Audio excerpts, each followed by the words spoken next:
Kremadiemani, j'ai dit correctement, alors vous pouvez prendre aussi un micro. Exactement, alors j'ai pratiqué un peu à la maison. Chargé de programme national au Tchad pour la DDC. Marcus Burli, il est chargé de programme pour le programme Global Initiative O de la DDC. Et puis, à ma gauche, c'est Laurent Balziger, il est directeur général remplaçant de l'environnement du canton de Vaud. Et on se demande peut-être pourquoi le canton de Vaud et le Tchad. Mais alors, c'est un monde, on a déjà dit. Alors, je commence peut-être avec vous, Monsieur Burli. On dit l'eau, c'est la vie, c'est toute la vie en fait. Alors, et dans vos fonctions, alors l'objectif de l'eau, l'ODC numéro 6 pour vous et pour nous tous, c'est un objectif essentiel. Bon, je ne peux pas dire autrement, absolument. Je travaille pour le programme Global Eau. Alors, clairement, l'eau, c'est central. Sans eau, il n'y a pas de vie. Mais laissez-moi montrer un peu les différences qu'il y a entre les objectifs de millénaire en relation avec l'eau et les objectifs de développement durable. Dans l'objectif de millénaire, il y avait seulement 3 aspects autour de l'eau. C'était l'eau potable, c'était l'assainissement et c'était la hygiène. Maintenant, dans le ODD 6, il y a des autres aspects.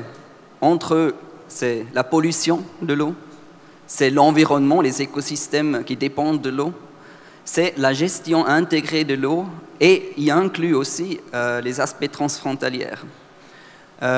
Monsieur l'ambassadeur Gerber l'a mentionné, la Suisse a depuis le début joué un rôle central pour avoir un goal indépendant, un objectif indépendant sur l'eau.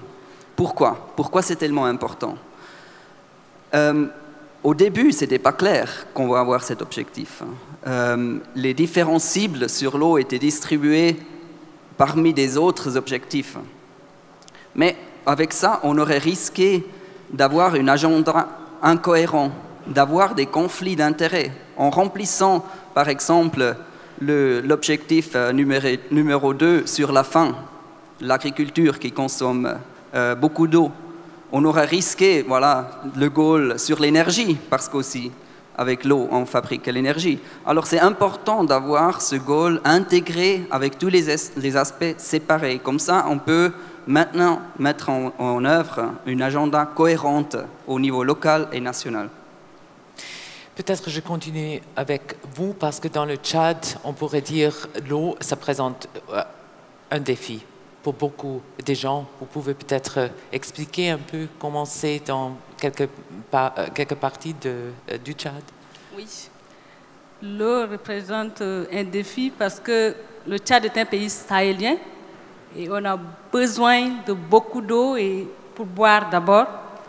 Et le Tchad aussi a une vocation agro-pastorale et donc par conséquent son économie est basée sur l'agriculture et l'élevage.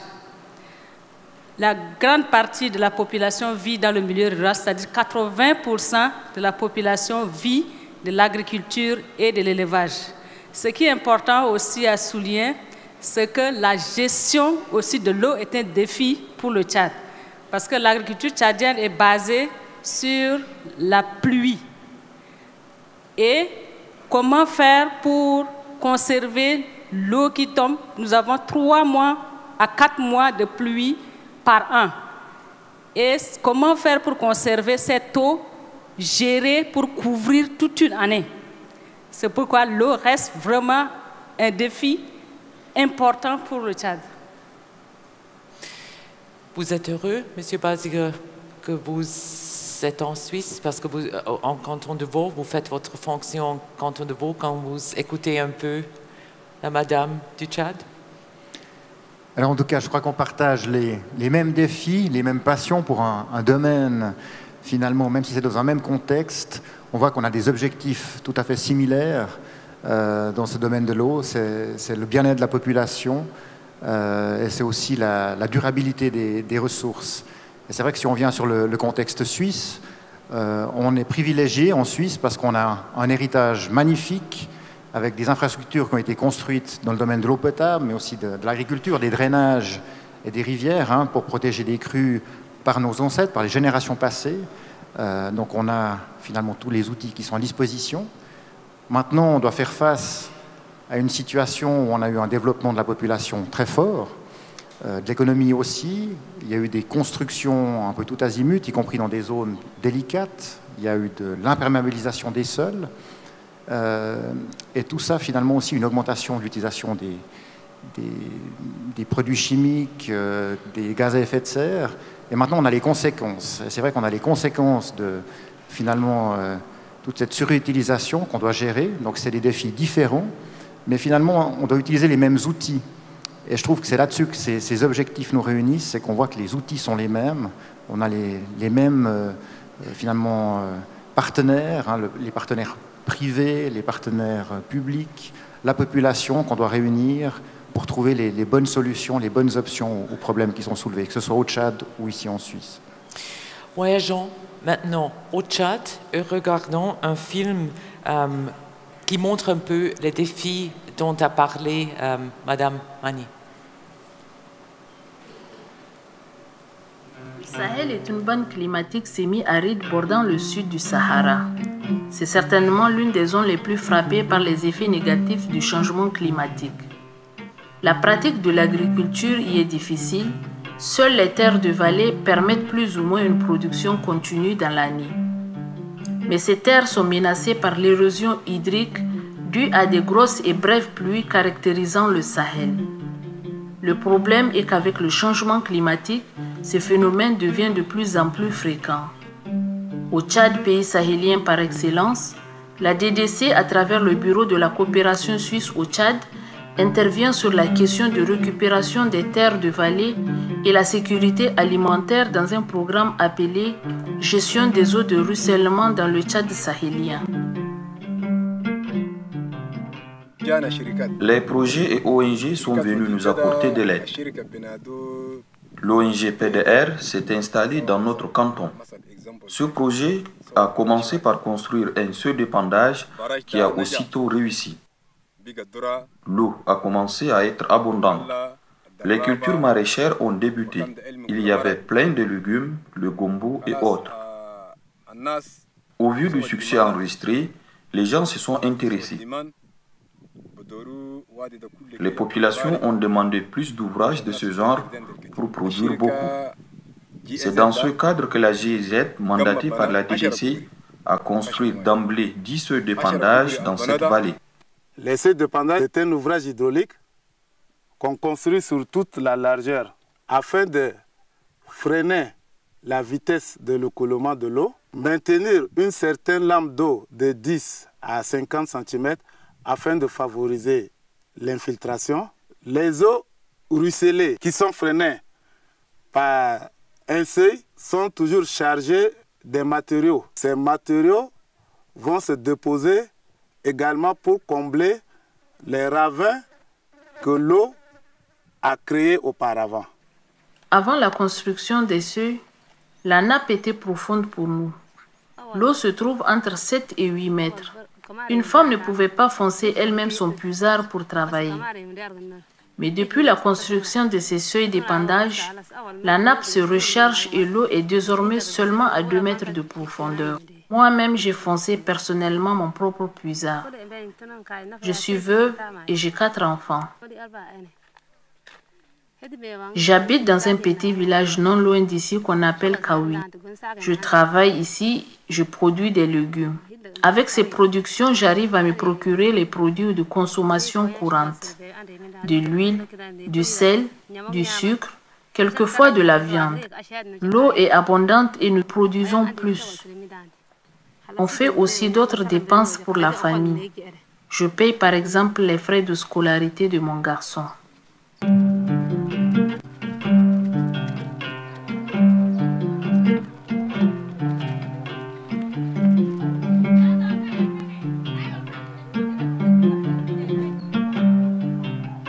Tenez, prenez votre argent.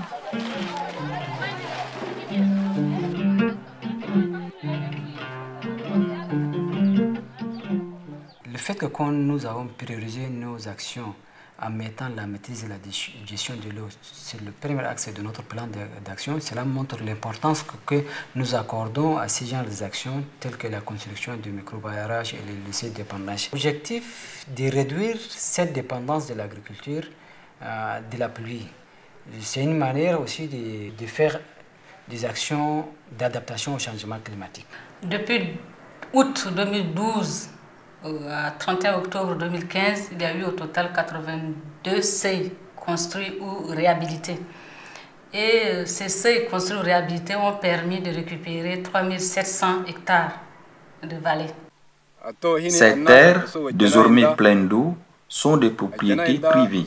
Très vite, la question de la répartition pour que l'effet touche un grand nombre était posée. Certains sont démunis, il fallait en tenir compte. Nous avons alors discuté avec ces propriétaires. Il nous a fallu tous nous mettre dans la même direction. Nous avons alors constitué un comité avec l'ONG et le chef de canton pour faire d'un commun accord la répartition de ces terres pour usage maraîcher pendant la saison sèche. C'est ainsi que ceux qui n'ont pas de terres se sont vus prêter de l'eau de terre pour la période maraîchère. Dès qu'arrive la saison de pluie, le propriétaire récupère sa terre et le cycle reprend chaque année. Il y a une grosse différence entre ma vie d'avant et celle de maintenant. Avant, je devais partir à la recherche du travail en Libye ou au Soudan, ou bien à N'Djamena. Ce n'était que de la souffrance. Aujourd'hui, Dieu merci, depuis que les ONG et projets ont construit ces seuils, il y a de quoi être tranquille. Nos cœurs sont en paix.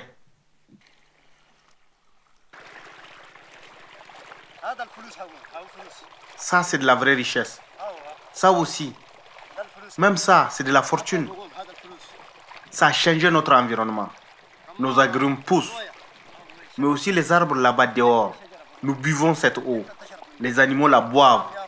Et même les oiseaux trouvent leur compte. Les objectifs du développement durable 2030 sont vraiment le nouveau cadre d'orientation qui nous sont donnés. L'approche de l'institution pour résoudre les problèmes des gens et puis répondre aux défis qui se posent, c'est l'investissement dans les personnes, c'est l'investissement dans les gens et dans leurs institutions qui les soutiennent et qui soutiennent leurs efforts dans le temps.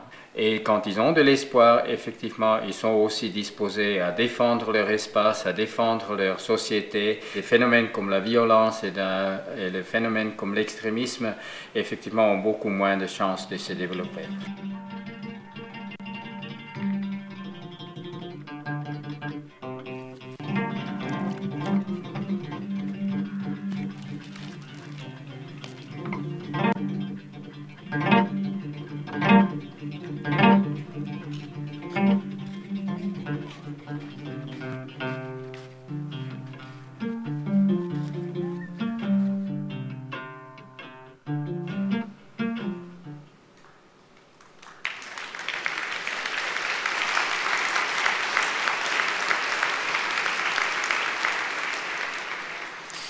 Bevor wir hier weiter diskutieren, möchte ich Ihnen sagen, dass wenn Sie mitdiskutieren wollen, eine Frage haben, dann, oui, après, je viens tout de suite, eine Frage haben, dann können Sie SMS schicken und wir lesen dann die Fragen aus, in dem Sinn.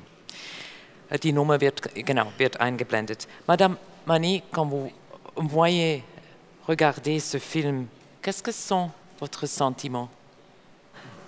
Voilà comment la Suisse contribue à l'atteinte des objectifs du développement durable. Concrètement, ce projet-là prouve déjà que les résultats sont là.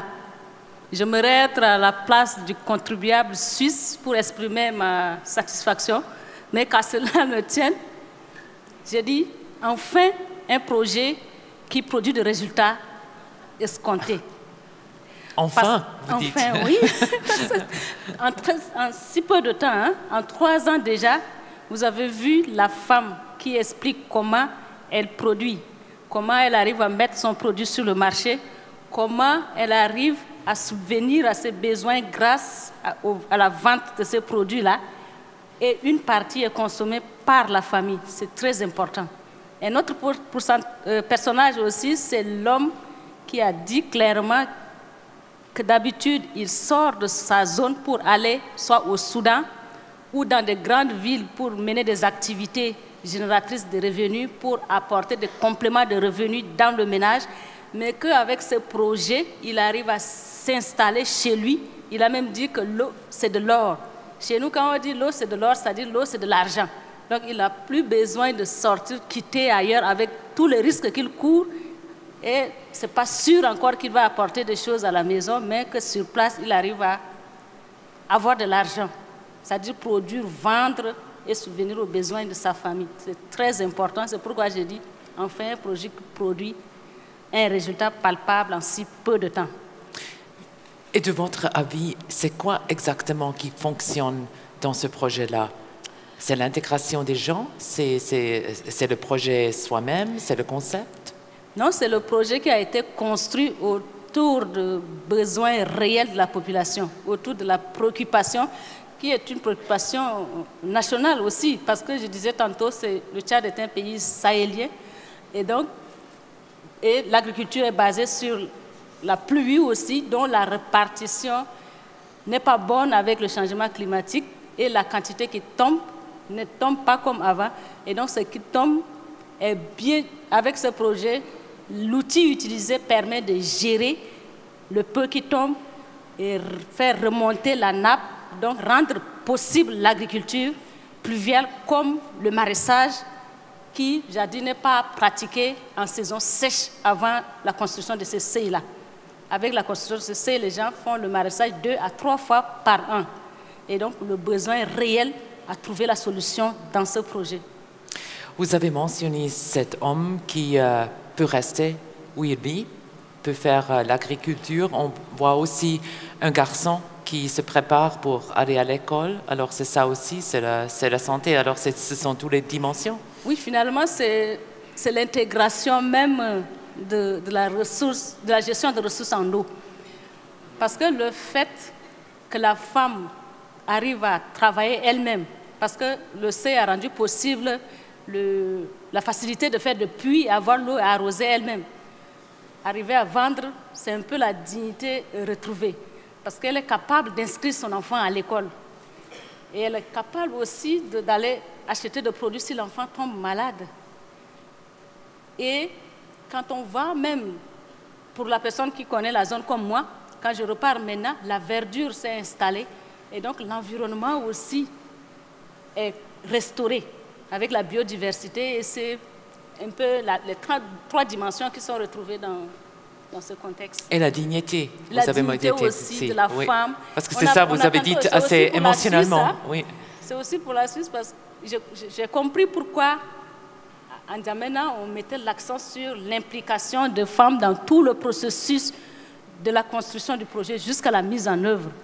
Et je crois pourquoi Ban Ki-moon, le secrétaire, disait tout à l'heure que la Suisse s'est battue pour que l'objectif d'égalité entre les sexes figure dans ces 17 objectifs.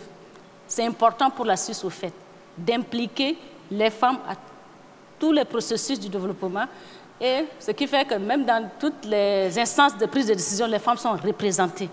Et les femmes se sentent vraiment considérées et leur voix est écoutée aussi. Donc c'est important pour moi. Et je suis émue quand je dis ça.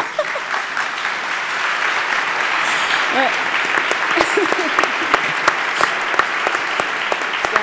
Toutes les dimensions, impliquer les femmes. Monsieur Burli, qu'est-ce que nous montre ce projet-là pour vous? Il nous montre plein de choses. Je pense que c'est un excellent exemple d'un projet qui intègre les 3 dimensions de la durabilité. Et ce qui me frappe, c'est que cette femme, pauvre, peut-être peu éduquée, dans 2-3 phrases, elle intègre les 3 dimensions. Elle dit « la nappe se recharge, l'environnement ». Elle dit « je peux irriguer, j'ai plus de revenus économiques ». Et elle dit « je peux envoyer mes enfants à l'école sociale ».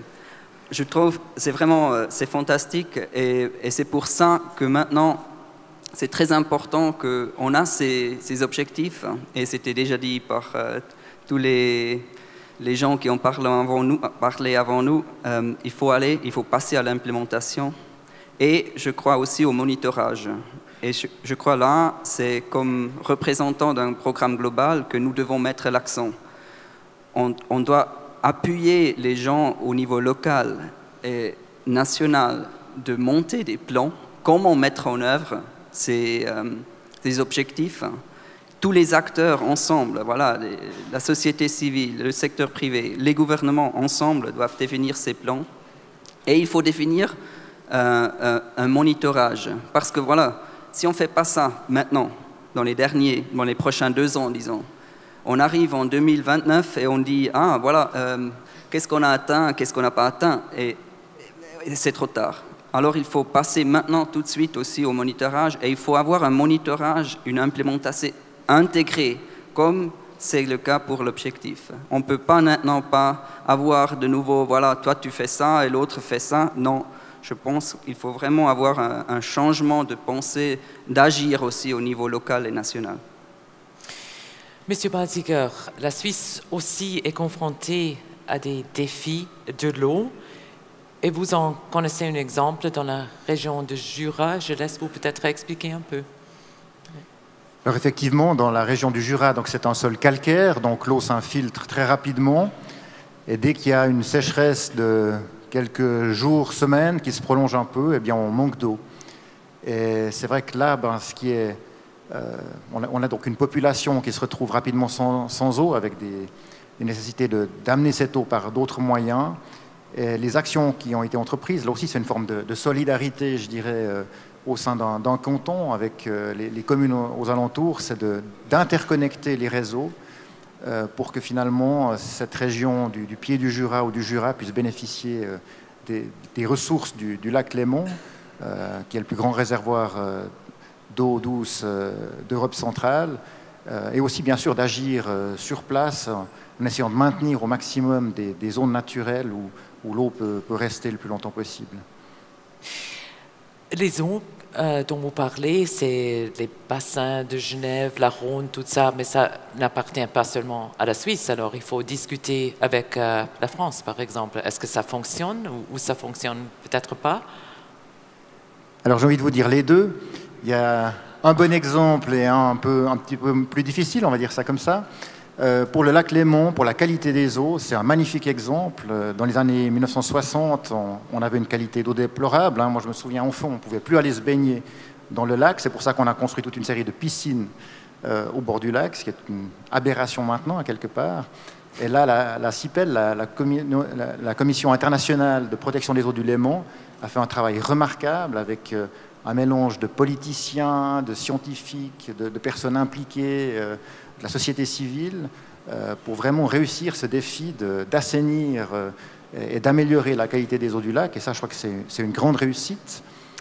Aujourd'hui, il y a le défi des micropolluants qui revient, mais jusqu'à maintenant, vraiment, on peut bénéficier maintenant de très bonne qualité des eaux. Et puis, alors c'est vrai qu'il y a une question plus difficile, c'est la gestion du Rhône, de la quantité d'eau qui sort du lac Léman, notamment, où on voit que justement, en période de sécheresse, comme ça s'est passé en 2011, ou aussi lors de vidanges du barrage de Versoix à Genève, ça peut poser des problèmes en aval à la France, de quantité et de qualité d'eau, notamment pour ces installations électriques de production nucléaire, ou aussi pour l'environnement. Donc on voit que là, même en Suisse, en France, on dit qu'on est le château d'eau de l'Europe, et on l'est quelque part, mais il y a aussi des problèmes de gestion des eaux et de gestion de quantité d'eau notamment.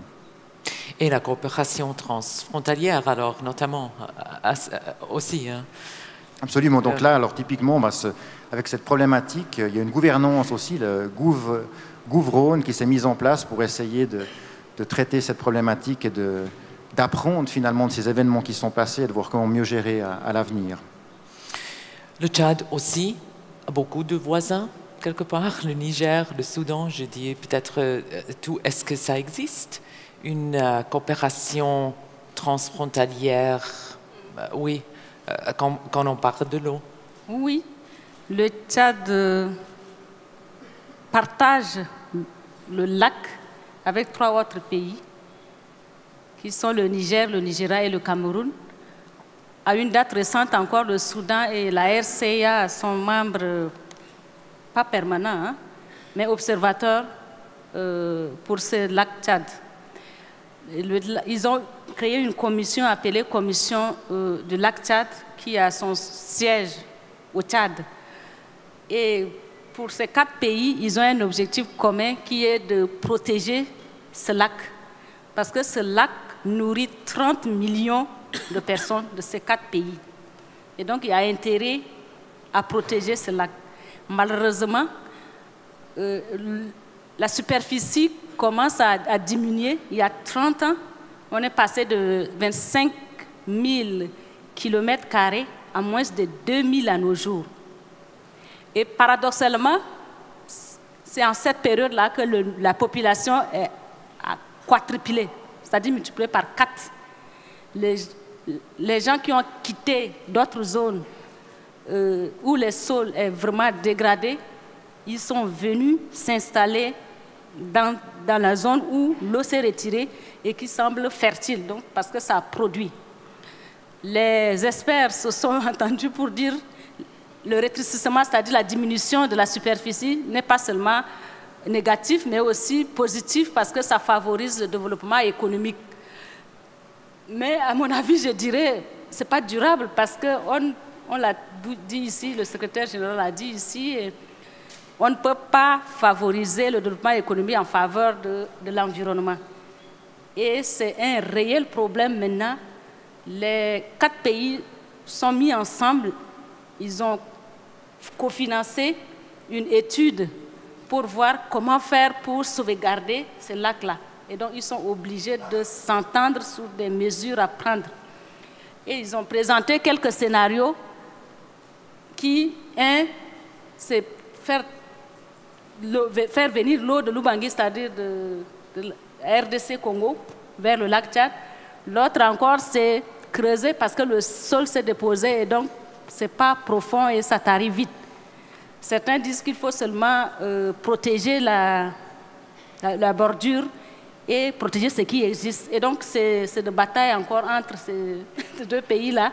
Et au milieu de tout ça, il y a le financement aussi qui est important, qui va financer. C'est important de sauver ce lac parce que quand je disais que le problème climatique fait que la pluie ne tombe pas comme avant, donc le bétail qui quitte du Sahel se reverse sur ce lac Tchad-là pour soit boire de l'eau, abreuver le bétail ou alors brouter le pâturage. Maintenant, avec les seuils d'épandage, comme la verdure s'est un peu esturée dans certaines zones, il y a un ralentissement un peu de déplacement de ce bétail-là. Et il y a la Corporation suisse aussi qui a mis en œuvre un grand projet d'élevage qui consiste à faire des puits pour ralentir un peu le déplacement de ce bétail-là. Parce que quand le bétail se déplace vers la zone fertile, c'est-à-dire la zone d'agriculture, ça crée un peu de conflit. Et donc ce projet ralentit un peu la durée de la transhumance et du coup ça atténue aussi le conflit entre agriculteurs et éleveurs. Donc vraiment, c'est nécessaire que les 4 pays s'entendent pour sauver ce lac Tchad. Ouais. Et c'est un peu ce que font ces 4 pays autour du lac Tchad. Alors, c'est possible, les conflits. Monsieur Burli, vous êtes responsable pour plusieurs projets. Je m'imagine que aussi vous avez vu quelque chose comme ça, quand vous travaillez pour améliorer l'accès à l'eau potable, l'assainissement et l'eau pour l'agriculture, que ça aussi c'est une dimension. Un exemple peut-être comment, oui, ça peut fonctionner. Peut-être je reste sur le transfrontalier parce que c'est un sujet que la Suisse a poussé aussi fortement, qu'il soit intégré dans l'objectif eau. Et effectivement aussi la Suisse appuie la commission du lac Tchad avec les 4 pays qui sont impliqués.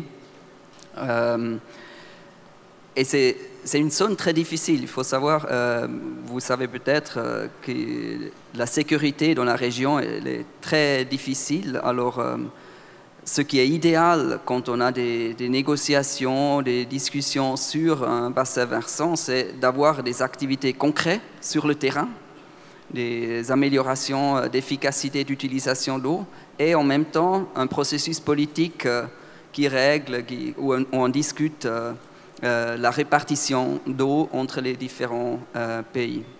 Et voilà, le lac Tchad, c'est un exemple, un bon exemple, parce que, bon, pas un bon exemple, mais c'est un exemple, parce que voilà, dans les derniers 30 ans, le lac s'est retiré à 10% de la superficie. C'est quand même, ouais, c'est grave. Et seulement si les 4 pays collaborent, on peut arrêter cette diminution. Et aussi, c'est le Boko Haram qui est actif dans la région, c'est ça le risque de sécurité. Et on remarque, plusieurs personnes qui m'ont dit que c'est les jeunes sans perspective, désespérés, sans courage, parce qu'ils n'ont plus accès à l'eau, qui sont beaucoup plus facilement à recruter par Boko Haram. Alors, il y a cette forte liaison entre l'eau et la sécurité. Et c'est pour ça que la Suisse, ensemble avec 14 pays coparrains, a lancé en novembre passé un panel mondial de haut niveau sur l'eau et la paix. C'est 15 experts éminents provenant de ces pays qui vont se mettre ensemble pendant 2 ans avec des consultations régionales pour développer des recommandations. Comment gérer ce conflit d'eau parce que l'eau peut être source de conflit, mais aussi source de collaboration. Pour tourner cette perspective et créer une source de collaboration de l'eau. Je crois que vous avez, M. Burni, répondu à une question qui m'est posée, parce qu'ici, on m'a donné des questions qui sont venues de vous, des auditeurs. Et puis, pour trouver des solutions, il faut regarder pourquoi il y a un manque d'eau, les autres raisons pourquoi il y a un manque d'eau. Et je crois que vous deux, vous avez touché un peu sur ça. Ce n'est pas seulement des raisons climatiques, mais ce sont aussi des autres raisons. On a vu un peu dans le film, et vous avez parlé un peu avec les conflits, avec les différents intérêts. Alors, j'aimerais passer à une autre question. Peut-être, merci pour ce témoignage que quelqu'un a écrit. Je me demande comment ce projet peut être passé à l'échelle et répliqué au niveau national. Face à un tel succès, à quelle date sera-t-il un programme repris dans d'autres zones et pour d'autres populations? Je ne sais pas exactement qui pourrait peut-être répondre à ça, mais peut-être oui, c'est à vous. Parce que c'est un merci pour votre témoignage. Alors, on aime bien entendre que c'était un succès. Ouais. Alors, mais ça veut rester dans cette région? Ou est-ce que c'est un modèle pour passer? Oui, c'est important que ça soit répliqué dans d'autres zones aussi, parce que déjà à la construction même de ce projet, l'État tchadien est impliqué, vu l'importance de la gestion de la ressource en eau pour le pays. L'État s'est vraiment investi pour le suivi. Et l'un des objectifs aussi, c'est comment amener les entreprises nationales, les bureaux d'études nationaux et l'État pour que, si le projet prenne fin, que la suite continue pour couvrir les zones difficiles et donc arriver à gérer de manière durable le peu de pluie qui tombe maintenant avec le changement climatique. Donc c'est déjà prévu et l'État en a conscience, et même la population aussi, parce que dans le processus même de la conception de ce projet, la population est impliquée de bout en bout. Il y a une convention appelée convention locale pour la gestion même de l'espace aménagé, et la population est impliquée parce que quand le seuil est construit, la population fait des mesures anti-érosives, c'est-à-dire comment faire pour limiter le ruissellement, et donc ils mettent des pierres là entassées pour réduire un peu la vitesse d'écoulement. Et pour des petites pannes, la population elle-même arrive à colmater, mais pour des grosses pannes, il est dit que c'est l'État qui viendra pour réparer. Et donc, c'est déjà préparé, c'est conçu ensemble avec l'État, les partenaires, la population. Et donc, j'imagine, et je souhaite réellement que cela soit appliqué pour que, si jamais le projet prenne fin, que la suite continue. Et c'est venu une question pour vous, Monsieur Balziger. L'automne passé, la Suisse avait un manque d'eau dans diverses régions de la Suisse. Est-ce que la responsabilité de la Suisse comme château d'eau, oui, on dit ça en français, château d'eau, Wasserschloss Europas, envers les autres États qui dépendent de notre eau aussi, des fleuves, des lacs et tout ça. Est-ce que c'est un thème que vous discutez relevant à l'implication de l'ODD numéro 6 de l'agenda 23? C'est un Christa Stunzi de l'Université de Berne que vous pose cette question. Oui, alors bien sûr, nous sommes, je dirais, actifs et préoccupés. Je vous avais fait les constats finalement de ce que le développement rapide économique de la population de notre pays avait comme conséquence, avec l'imperméabilisation des sols, avec les gaz à effet de serre, et tout le changement climatique, etc., les micropolluants. Donc oui, bien sûr, on est déjà concernés, nous. Et puis bien sûr que comme les fleuves qui sont issus de notre pays parcourent ensuite d'autres pays, on influence aussi nos voisins. Donc il y a plusieurs, je dirais, actions qui sont en cours. Il y a notamment des sommes très importantes qui sont investies dans la renaturation des cours d'eau. Pourquoi? Parce que dans un environnement plus naturel, ça permet justement de retenir l'eau plus longtemps, d'éviter des crues, donc d'étendre finalement le temps d'écoulement de l'eau. Donc ça, c'est un effet tout à fait positif. Ça a aussi un effet positif sur le climat à petite échelle. Donc il y a ce genre de mesures qui sont prises. On assure aussi la qualité de l'eau maintenant en prenant des mesures sur les micropolluants, en essayant de réduire leur utilisation, en essayant d'améliorer les traitements. Et ça, bien sûr, aussi, les pays avoisinants en bénéficient. Donc oui, on doit prendre ce rôle, je dirais, à bras-le-corps, et on doit le prendre avec tous les acteurs. Et je crois que ça, c'est aussi pour moi un maître mot des objectifs et de ce qu'on a entendu tout à l'heure, c'est qu'on ne peut pas faire les choses tout seul. On est impliqué avec des États voisins, on est impliqué avec des cantons voisins. Tous les grands projets, Rhône, Léman, on les fait avec des partenaires, je dirais, voisins, et aussi toute la société civile. Donc on doit s'impliquer les uns les autres, ici, mais aussi au loin. J'aimerais profiter de l'occasion pour dire qu'aussi, on a un rôle à jouer, je crois, dans le domaine de l'eau, comme entité publique, comme commune. Il y a des programmes comme Solidarito qui visent à mettre en lien des communes et des services des eaux d'ici de Suisse avec des services des eaux des pays en développement, où on prend 1 centime par mètre cube d'eau vendue pour des projets dans ces pays. Ça permet des échanges qui sont enrichissants. Je peux citer l'exemple de Lausanne, par exemple, et toutes les villes autour de Lausanne qui soutiennent des projets en Mauritanie. Ça fait de nombreux échanges. J'ai pu aussi y aller en Mauritanie, et c'est notamment dans ce pays que j'ai pu voir aussi toutes les démarches participatives qui étaient faites, notamment pour impliquer les femmes. Et c'est vrai que dans des projets complexes, maintenant on utilise ces méthodes participatives dans le canton de Vaud, comme quoi c'est vraiment des échanges dans les deux sens qui sont très constructifs. Merci, Monsieur Balziger. J'aimerais terminer cette discussion avec quelque chose que vous avez dit hier soir. Et puis, on a parlé de l'agenda 2030, et moi, j'ai dit peut-être c'est un peu bureaucratique, c'est un peu si on ne connaît pas, mais en Tchad, c'est vraiment un thème. Oui, peut-être vous pouvez dire comment ça dit, c'est le Tchad 2030? Oui, au Tchad, on prend cet agenda à bras-le-corps parce que déjà, après l'adoption de cet agenda, le Tchad a décliné cet agenda en vision 2030, appelé le Tchad que nous voulons. Et dans ces documents, toute la méthodologie, non? Comment faire pour contribuer à l'atteinte de cet agenda est expliqué dans ces domaines.